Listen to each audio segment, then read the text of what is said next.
The hip-hop world loves a good rivalry, right? But some feuds?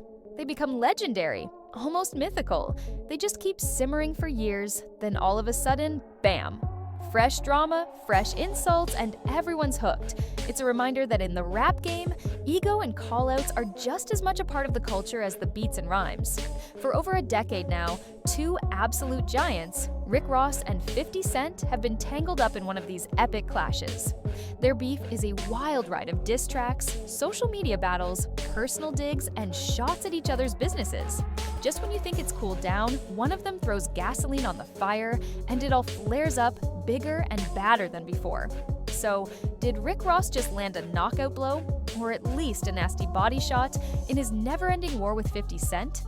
In a fiery Instagram back and forth that got the entire hip-hop world talking, Ross didn't just take aim at 50's music or his image. Nah, he went for the foundations, literally, by clowning the progress and money behind 50 Cent's big G-Unit film and TV studio in Shreveport, Louisiana. This wasn't some throwaway diss. It was a calculated hit on a massive project, a potential empire in the making. But what exactly did Ross say, and why pick that target? And maybe more importantly, how does this latest round fit into the long, bitter, and often ridiculously petty history between these two rap moguls? To really get why Rick Ross went nuclear on the G-Unit Studio, we've got to rewind a bit to what kicked off this particular firestorm. And who lit the fuse? Often, it's 50 Cent himself, the undisputed king of social media trolling. Back in March 2025, 50 hit Instagram to poke fun at Rick Ross's spot on the Millennium Tour, which had artists like Bow Wow headlining. 50, doing his usual thing, posted that Ross was basically an opening act, joking, "He not a surprise guest, he can't sell a ticket." LOL, he didn't stop there either. He went on to say Ross heavily depends on his Drake collabs to get the crowd hyped, even posting a screenshot of an article about his own trolling to rub it in. For a guy like Rick Ross, the biggest boss who's built an empire, that kind of talk was meant to sting, to publicly question his pull. 50 knows exactly how to push buttons, and hitting an artist's ticket sales is a classic, effective jab. Rick Ross? He's not the type to just take a public diss. He came back, and he came back hard. Instead of just the usual rap bravado, he locked onto one of 50 Cent's major current projects, that G-Unit film and television studio down in Shreveport. In a string of Instagram stories, Ross just let loose, mocking the studio's progress. Or what he said was a lack of progress. Ross taunted 50, saying things like, "50, boy, I see you struggling making that G-Unit film studio out there in Louisiana where that cheapest land at." He went straight for the money questions, hinting 50 was having trouble getting the funds. "You thought you was going to be able to get them loans. What's wrong? What's taking so long?" He made sure to point out the delays, asking, "You ain't even built the G-Unit studio yet." Ross even clowned the visuals for the studio, later making fun of the concept art, saying, "It's a new day, but still can't believe they even drew the cars, crying emojis. Oh wow, just noticed the people facepalm emoji." This was a smart move, changing the fight from tour spots to the very foundation of 50's growing media empire. A project 50 has sunk a lot into, both cash and reputation. But Ross didn't stop at just the studio. He widened his attack, hitting several other sore spots. One thing that keeps coming up in their recent fights is Ross taunting 50 about his music masters. During this March 2025 exchange, Ross dangled the idea of buying them again, a serious power play in music, where owning your masters is everything. He said, "50, who owns your masters? I'll buy your masters. You better shut up. I will buy your masters." This wasn't a new threat. He jokingly offered to buy 50's G-Unit catalog for $2 million back in 2023. Then, Ross dragged 50 Cent's crew into it, aiming personal insults at G-Unit members Tony Yayo and Uncle Murda, even making fun of how they look. He said, "Look at Tony Yayo and Auntie Murda. Them nennies need facials, old nennies whose skin ain't even right, boy." And you know the Black Mafia family, BMF, and its co-founder, Demetrius Big Meech Flannery, were going to come up. Ross hinted at past run-ins with Big Meech, suggesting 50's supposed studio problems might be linked to that, or maybe just trying to say 50 lacks street cred. Ross quipped, "That might be why when I stood next to Meech, your knees buckle." The BMF stuff has been a constant thorn in their feud, especially since 50 Cent is the executive producer of the Starz hit BMF, which tells the Flannery brothers' story. Ross even teased making his own big-budget BMF movie before, directly challenging 50's TV show. In a move many felt was way over the line, Ross also made some nasty comments about 50 Cent's late mother, Sabrina Jackson, who died tragically when 50 was just a kid. That particular jab got a lot of heat for being so personal and cruel, showing just how low this beef can sometimes go. To really get how heavy this latest round is, you've got to know this isn't some new spat. The bad blood between Rick Ross and 50 Cent goes all the way back to 2009.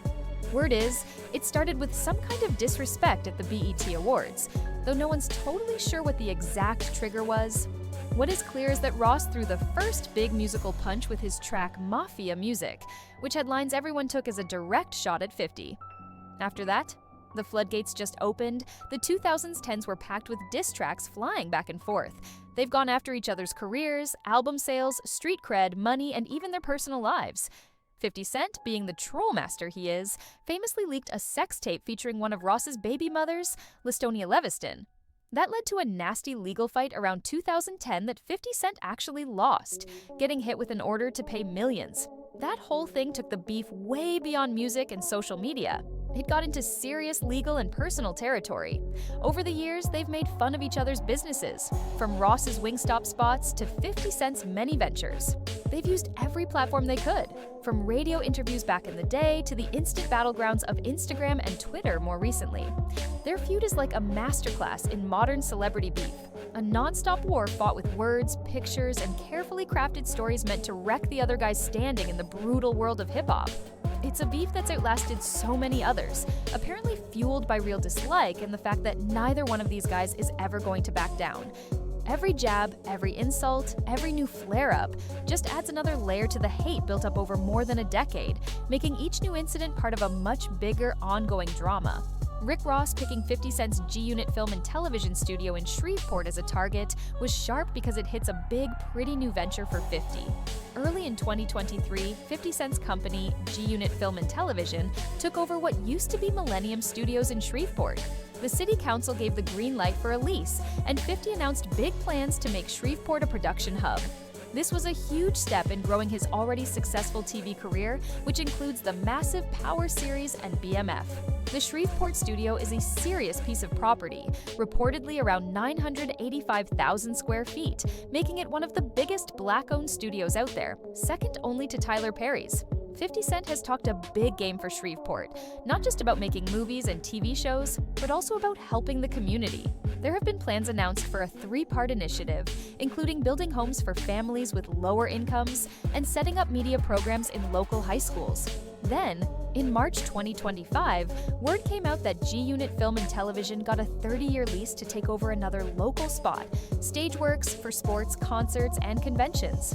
But the G-Unit Studio project has apparently had its share of challenges, which Ross was quick to jump on. A big reason 50 chose Louisiana was the state's film and tax credit program. It offers some sweet deals for productions. In late 2024, things got shaky when the Louisiana House of Representatives voted to possibly end this tax credit by June 2025 as part of a bigger tax overhaul. That caused a lot of worry for the state's film industry, 50 Cent's operations included. Now, a Louisiana Senate committee later voted to keep the film tax credit, but that period of will they, won't they, gave ammo to critics and rivals. Ross's jabs about 50 struggling and needing loans tap right into those stories of possible money problems and the headaches of starting such a massive operation, even for a successful guy like 50 Cent.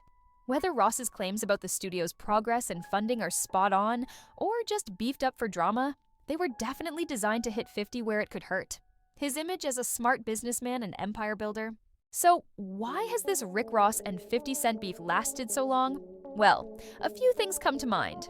First off, you've got massive egos clashing. Both these guys are alpha dogs in a genre that's all about dominance and lyrical battles. Neither one is going to admit defeat or let the other guy get the last word. That pride alone keeps them firing back at every little thing. Second, let's be real, it's entertaining for us, the audience. Hip-hop feuds have always been a bit of a spectator sport, and Ross versus 50 is a main event. Their fights blow up online, get tons of media coverage, and get fans talking. In a way, all that public interest kind of keeps the beef going, because it keeps both artists in the headlines. third, there's a clear pattern of things just getting bigger and badder.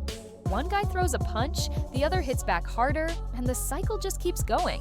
They always find new ways to attack each other, shifting from music to businesses to personal lives, and then back to music.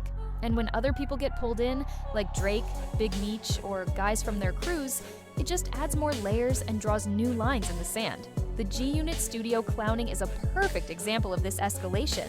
50 pokes at Ross's tour numbers, and Ross hits back by questioning the whole foundation of 50's huge new business, and even throws in some super personal, below-the-belt insults. It's a constant game of one-upmanship where they're fighting for public image, bragging. Alright, so what's your take on this latest chapter in the Rick Ross and 50 Cent saga? Was Rick Ross out of line with his comments about 50 Cent's studio and his mother, or is all fair in hip-hop war? Who do you think is actually winning this beef that's been going on for decades, if anyone can even win? Let us know what you think in the comments below. We definitely want to hear your opinions on this never-ending rivalry. And hey, if you want to keep up with all the latest hip-hop news, beefs, and breakdowns, do us a solid, hit that like button, subscribe to the channel, and flick on those notifications so you don't miss a thing. As it stands, this feud between Rick Ross and 50 Cent shows zero signs of slowing down. It's pretty much a permanent fixture in the hip-hop world, a constant hum of bad blood that can just erupt at any moment. This latest throwdown, sparked by some tour trash talk and blowing up into attacks on major businesses and deeply personal stuff, is just the newest episode in their long and very public conflict. Whether it's real hate, a play for publicity, the clash of giant egos, or a mix of all that, one thing's for sure. Whenever Rick Ross and 50 Cent decide to go at it, the hip-hop world stops, listens, watches, and picks a side. The Gunit Studio comments have definitely added another unforgettable chapter to this saga. And while 50 Cent hadn't, last we heard, dropped a big public comeback to Ross's specific studio taunts from March, you just know he will, in his own way, when he's ready. The question isn't if there'll be another round, but when and how it's gonna go down. This is one hip-hop beef that feels like it's destined to be talked about for years, a real testament to how personal rivalries can become a lasting part of an artist's story.